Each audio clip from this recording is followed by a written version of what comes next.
पढ़ने में बहुत ही अच्छी लड़की थी, इसीलिए उसके पिताजी ने उसका एडमिशन एक प्राइवेट स्कूल में करवा दिया था। जिस स्कूल में रीना पढ़ती थी उसी के क्लास में कंचन नाम की एक स्टूडेंट भी पढ़ती थी।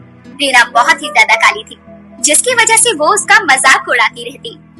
मुझे तो ये समझ नहीं आता कि इस काली को हमारे स्कूल में एडमिशन कैसे मिल गया। कुछ देर बाद क्लास में मैडम पढ़ाने के लिए आ जाती है। सभी बच्चे अपनी अपनी सीटों पर जाकर बैठ जाएं और मेरी बात ध्यान से सुने। सभी बच्चे जाकर अपनी अपनी सीट पर बैठ जाते हैं। 15 अगस्त आने वाला है, मेरे पास आकर अपना नाम लिखवा सकते हैं सब। सभी बच्चे मैडम के पास जाकर अपना अपना नाम लिखवाने लगते हैं। एक काली, तू क्या करेगी नाम लिखवाकर? सभी बच्चे तेरा गाना बाद में सुनेंगे, सबसे पहले तेरी काली काली सूरत देखकर वो तुझ पर टमाटर फेंकेंगे। सही में यार, जब काली के ऊपर लाल लाल टमाटर पड़ेंगे ना तो ये और भी ज्यादा सुंदर लगेगी। सच में यार, काली और ऊपर से लाल टमाटर।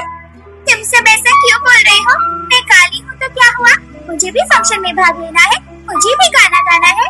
तो चाहे जितना भी अच्छा गाना गा ले, पर जीतूंगी तो मैं ही और फर्स्ट प्राइज तो मुझे ही मिलेगा, कुछ काली को नहीं। अब जा यहाँ से, नहीं तो तेरी वजह से हम काली ना हो जाएं। कंचन और सभी बच्चे उसका बहुत मजाक उड़ाते हैं, जिससे रीना उदास हो जाती है और अपने आंसू पोंछते हुए जाकर अपनी सीट पर बैठ जाती है। कुछ ही देर में रिहर्सल शुरू हो जाती है। सभी बच्चे जाकर प्रैक्टिस करने लगते हैं, पर रीना अपनी सीट पर बैठी चुपचाप बच्चों को देख रही होती है। सारे जहां से अच्छा हिंदुस्ता हमारा, हम बुलबुले हैं इसके, ये गुलसिता हमारा हमारा, सारे जहां से अच्छा। कितना अच्छा होता अगर सभी बच्चे मेरे साथ ऐसा बर्ताव नहीं करते और मेरे काली होने का मजाक नहीं उड़ाती। मैं काली, सभी बच्चे सारे जहां से अच्छा गाते हुए कितनी अच्छी लग रही हैं। काश मैं भी प्रैक्टिस कर पाती। बच्चों को रिहर्सल करते देखकर रीना का भी बहुत मन करता है प्रैक्टिस करने का, पर कंचन की वजह से वो प्रैक्टिस नहीं करने जाती, दूर खड़ी उन्हें देखती रहती है। तभी वहाँ मैडम आती है और रीना को यूं खड़ा देखकर बोलती है, क्या हुआ रीना, तुम यहाँ ऐसे क्यों खड़ी हो? तुम्हें प्रैक्टिस नहीं करनी है क्या? वो मैम, मुझे नहीं करनी प्रैक्टिस। ये क्या कह रही हो तुम? ऐसे कैसे तुम प्रैक्टिस नहीं करोगी? तुम तो बहुत अच्छा गाना गाना जानती हो, फिर भी तुम गाने से मना कर रही हो। नहीं मैम, मुझे नहीं गाना। ऐसे कैसे नहीं गाना? अभी जाओ और तुम भी जाकर प्रैक्टिस करो। रीना जाकर अपनी प्रैक्टिस करने लगती है। तभी कंचन उसे घूरते हुए देखती है। ये काली नहीं मानेगी ना? इसे ये नहीं पता ये जीतने वाली नहीं है, फिर भी बेकार में कोशिश कर रही है। मैं नहीं आना चाहती थी, मैंने बोला तुम भी जाकर प्रैक्टिस करो, इसलिए मैं आ गई। तभी कंचन उसकी जोर से चुन्नी खींचती है और उसे धक्का देती हुई कहती है, कंचन मेरी चोटी छोड़ो, मुझे दर्द हो रहा है। सुन, चुपचाप बस तू यहाँ खड़े होकर हम लोगों को देखना और प्रैक्टिस करने की जरा भी मत सोचना। कंचन, तुम मेरे साथ ठीक नहीं कर रही हो, अब काली लड़की के साथ ऐसा ही बर्ताव होगा ना? कंचन को ऐसा बर्ताव करती हुई मैम देख रही होती है। इस कंचन की हरकत तो दिन पर दिन बढ़ती जा रही है, इसके बारे में वाइस प्रिंसिपल को बताना होगा। रीना की आंखों में आंसू आ जाते हैं और वो अपने आंसू पोंछते हुए चुपचाप खड़ी ये सब देखती है। सारे जहां से अच्छा हिंदुस्ता हमारा, हम बुलबुले हैं इसके, ये गुलसिता हमारा हमारा।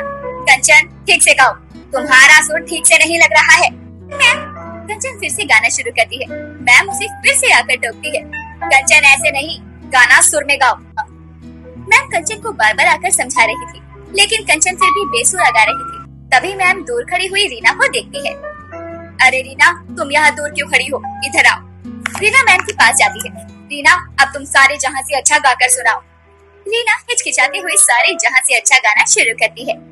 सारे जहां से अच्छा हिंदुस्ता हमारा, हम बुलबुले हैं इसके, ये गुलिस्ता हमारा हमारा।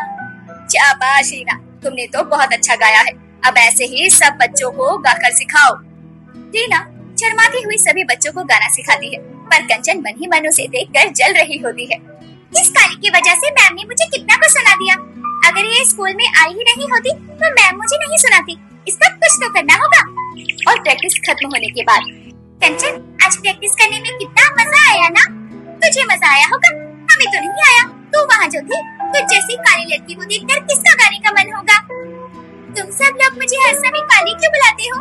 क्योंकि तू काली है, और काली को काली नहीं बुलाएंगे तो क्या गोरी बुलाएंगे? ये कहते हुए कंचन और उसकी सारी दोस्त हंसने लगती है। बेचारी रीना रोते हुए अपने घर चली जाती है। उसे उदास देखकर रीना की माँ कहती है, अरे रीना, तू उदास क्यों है? आज स्कूल में कुछ हुआ है क्या? माँ को अगर कंचन के बारे में बताया तो माँ को कितना बुरा लगेगा, वो उदास होगी। मैं माँ को कुछ नहीं बताऊंगी। फिर रीना माँ से कुछ भी नहीं कहती। माँ, बस ऐसे ही, आज स्कूल में गाने की प्रैक्टिस की वजह से ज्यादा थक गई और कुछ नहीं। अच्छा ठीक है, तू खाना खाकर थोड़ी देर आराम कर ले।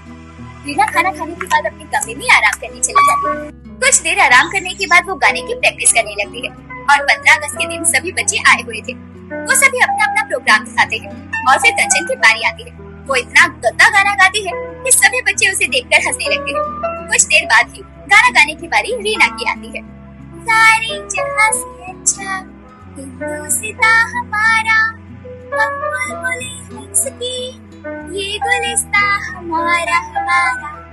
रीना का गाना सुनते ही सभी बच्चे जोर जोर से तालियां बजाना शुरू कर देते। रीना, तुमने बहुत ही सुंदर गाना गाया है। मैम के मुंह से अपनी तारीफ सुनकर रीना खुश हो जाती है।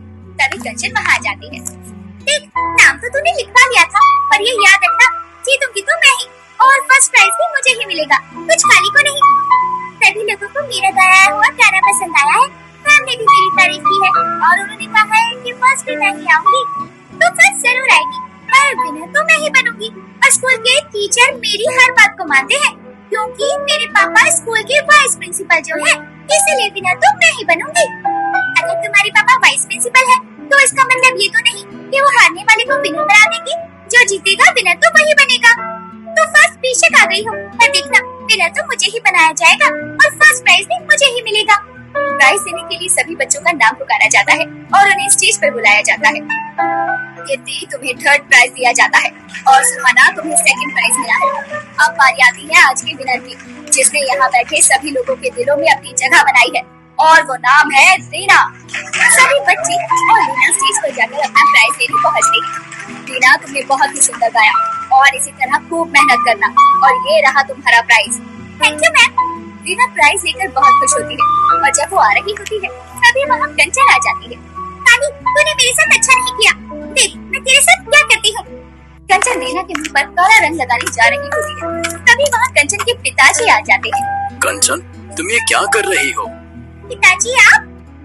तुम सोच रही हो ना इस बार फर्स्ट प्राइज तुम्हें क्यों नहीं मिला? मुझे तुम्हारे बारे में सब कुछ पता चल गया है कि तुम रीना के साथ कितना गलत बर्ताव करती हो और तुमने उसके साथ क्या क्या किया है। इसके लिए तुम्हें पता है, तुम्हें स्कूल से निकाला जाता है। पर पापा, जब मैंने इसके साथ कुछ गलत ही नहीं किया, तो फिर मुझे स्कूल से क्यों निकाला जा रहा है? अच्छा, तुमने कुछ नहीं किया, फिर ये क्या है? तभी मैम कंचन को वीडियो दिखाती है। वीडियो देखते ही कंचन को सब समझ आ जाता है। सॉरी पापा। सर, कंचन बहुत अच्छी लड़की है, आप इसे स्कूल से मत निकालिए। देखा तुमने इसके साथ कितना गलत बर्ताव किया, फिर भी ये तुम्हें बचा रही है। कुछ तो शर्म करो। काला होना कोई गुनाह नहीं है, ये तो भगवान का बनाया हुआ रंग रूप है। कंचन को अपनी गलती का एहसास हो जाता है। पापा, मुझे माफ कर दो, अब से मैं कभी रीना को काली नहीं कहूंगी और उसके साथ दोस्तों की तरह बर्ताव करूंगी। फिर कंचन रीना से माफी मांगती है। रीना, मुझे माफ कर दो, मैंने तुम्हारे साथ बहुत गलत बर्ताव किया। तुम्हें अपनी गलती का एहसास हो गया, बस वही काफी है। आज से हम दोनों दोस्त। रीना कंचन को गले से लगा लेती है